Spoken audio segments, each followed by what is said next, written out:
FORA.tv. The world is thinking. You've talked before about transparency and how important that is in the media and politics and everything. Do you think that the conventional media are not transparent enough in the way they gather news and the way they disseminate it? What are your thoughts on that? Well, traditional media norms, especially in print, television's another beast all to itself, is that you have straight journalism in one portion of the paper, and then you have the opinion page where you get to know how those columnists actually feel or how the editorial voice of the paper feels. But in the straight news category, there's no ability to disclose how you actually feel. Instead, you pretend that you're objective. Mm-hmm. If you're a Jewish person covering the Palestinian-Israel conflict, it's highly unlikely that you don't have personal feelings about that. But you can't disclose them in the article, although they probably do subconsciously shape your copy. And therefore, I think that it makes a hell of a lot more sense to move towards transparent journalism, where we disclose our biases, whether through the story or in an off-site location, so that you understand where the author's coming from, and separate that from this idea of objectivity, because objectivity is a false ideal. No matter how hard you try, you're never going to be objective.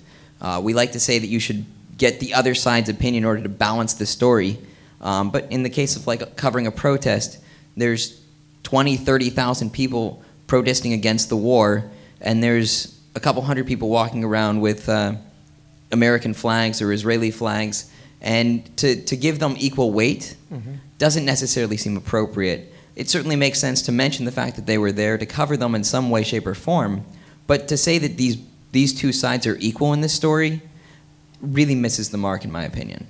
And that's something we struggle with every day. I mean, I've covered protests like that, and you say, well, if I have a soundbite of this protester and a soundbite of the counter-protest, which was 1% the size, and present them as one-to-one, that's not an accurate reporting of the story. So you strive to balance it as best you can, in proportion. But in a 2-minute story, that's hard to do. How would it work? Would we have little sidebars saying Josh Wolf is this, that, and the other thing? Just so you know, in the interest of fair disclosure, how would it work to have that transparency? Well, there's a number of ways that you could do it. You could do it within the body of the story. We see it in economic interests. If a paper is owned by some company they're reporting on, they say in the interest of full disclosure, right, General Motors owns such and such a percentage of this company. We could do it in the same way. In the interest of full disclosure, I believe that this is the case. And so you can realize where they're coming from and subtract it. It all kind of comes down to media literacy, though. People throughout this country think that if they hear it on TV or if they see it on TV or they hear it on the radio, that it has to be true because the media is a voice of authority, when in reality, the media makes the same mistakes that every human being is going to make in gathering stories. Now, obviously, they're going to be better than certain people that you run into, but these mistakes do happen, and everyone has a perspective that's driving what they're saying.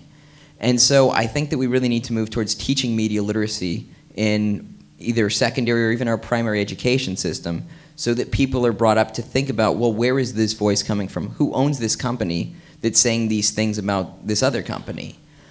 Because it really does come down to, why are you saying what you're saying? And usually there is some sort of motivation behind it, even if it happens to be just that you're disinterested in the subject, and that's why you have such a passive tone about it. Exactly. A lot of the bias, or maybe not bias, but the lack of objectivity in media can be the subject matter you choose, the story you choose to cover. You may report it as objectively as you can, but why did you choose to cover that story? It appealed to you, there was something about it that interested you, and that has to reflect your own biases and opinions. I mean, that's what you bring to it. Would we be better off the way journalism was 200 years ago in this country, where this is a Democratic paper, this is a Republican paper, or maybe a Whig paper and a Tory paper or something, but where you know up front that this is the opinion of this paper, and even its copy, not just its editorial page, is going to reflect that? I would tend to think that we would be better off that way. Part of the reason that we went away from that was media consolidation when it started many, many years ago. It's gotten much more accelerated at this point. And the origins for this sort of objective reporting really comes from the Spanish-American War, which William Randolph Hearst kind of made happen, if you will. And so he had taken over all these different papers, and he became his papers became the paper for the town. So you no longer had the Democratic paper and the Republican paper, and now you had this biased paper that didn't have a counterbalance to it. And so because you destroyed that counterbalance, you had to start moving forward in this school of objectivity, the establishment of J schools to teach this objectivity in order to basically eliminate the need for competition.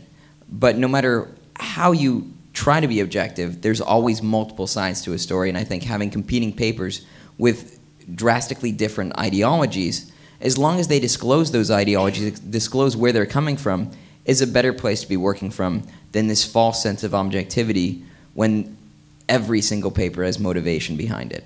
But then how will the news consumer discern what is, quote unquote, the truth if we know that this one has the left bias and this one has the right bias and there's nothing Read them both. even purporting, but you read them both and then decide that the truth is somewhere in the middle?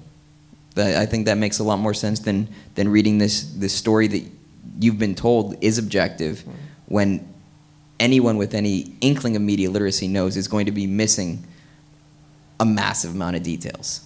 I find that a lot of times people, whether they're reading the paper, listening to the radio, if they agree with what's said, they think it's the truth. And if they don't, they decide it's bias.